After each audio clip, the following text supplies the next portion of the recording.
It's now Monday, August the 19th, and in 1 week's running, this clock lost 1 minute, so I've wound it and have not corrected the rate or the time. The last time I wound this clock was on Monday the 13th.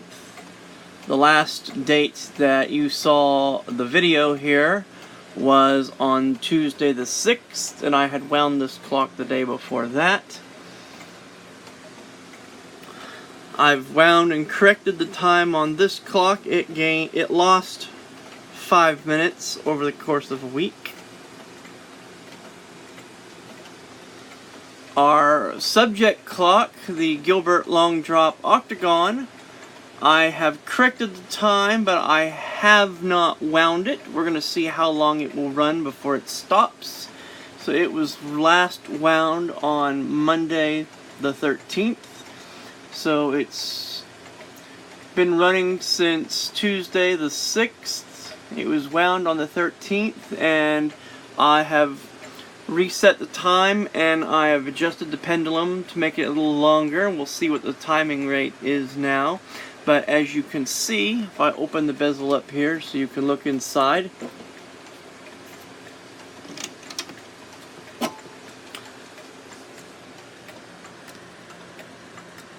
the springs are run down 7 days.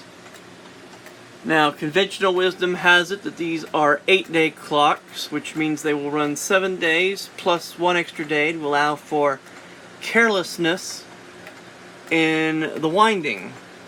But these clocks will frequently run much longer than that. I think the record I've had for an American style 8-day clock movement was actually in a 19-teens or 1920s era Japanese made 8-day clock, in which it was a Japanese copy of an Ansanya Clock Company movement. Will run for almost 30 days on a winding. In fact, I've had it run for exactly 30 days on a winding because I have that clock installed in the boardroom over at the Pawnee headquarters building. It's a long drop Octagon clock in a case very similar to these, and in January,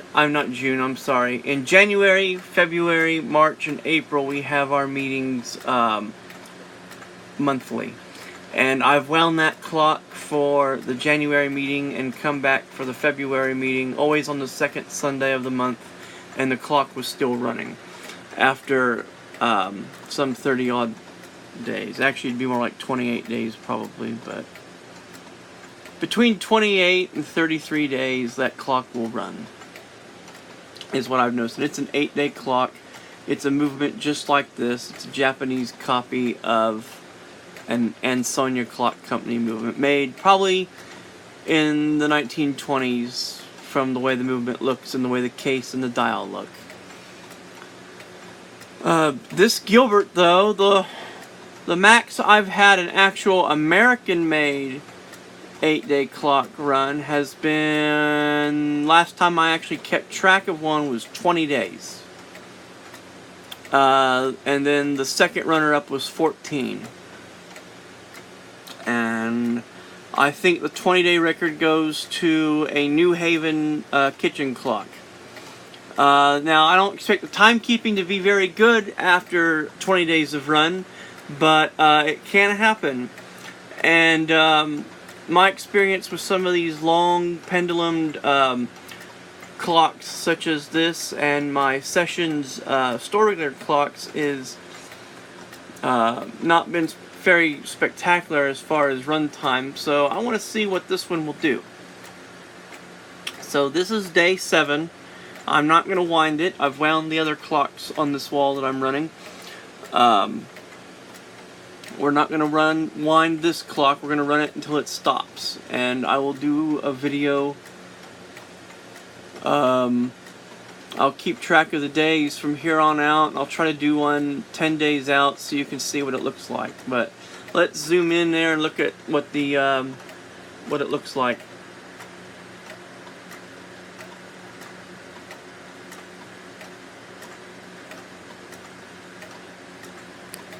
Try to hold the camera steady here.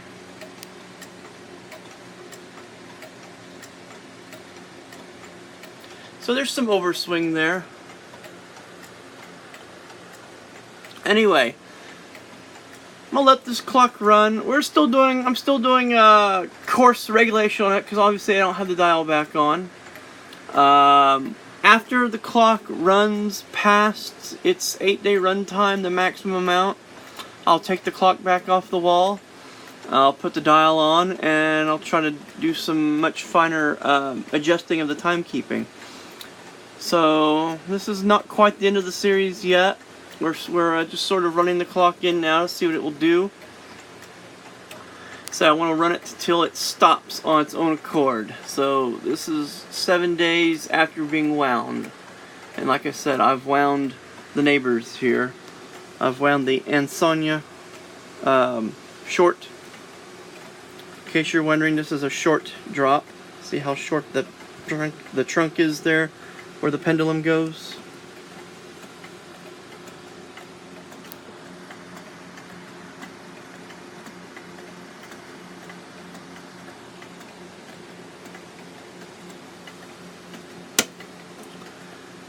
And then of course, here's the long drop, just like the Gilbert clock we've been working on.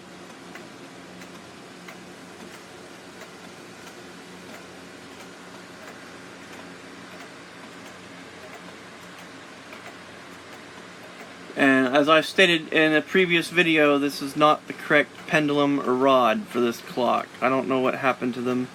I plan on buying some reproductions from the supplier here. Eventually I'll do a series on this one, taking it apart, cleaning it up. It needs it pretty bad. But I like that nice original dial. It's just got just the right amount of wear, has just the right look to it. It's a good looking dial. So anyway, this is Oklahoma Bridges, and thank you for tuning into this section. I don't know what part this is. You can find it in the title. Please tune in. I'll try to do a video before the clock stops. I don't know when it's going to stop, so I'll try to do a little video of it every day after the 10th day, just to see what it looks like, and then whatever day it stops on, I'll publish the video the day before, so that way you can see what it looks like. And will be interesting to know how long this runs before it stops. I'd like it to run at least 10 or 11 days before it stops would be good.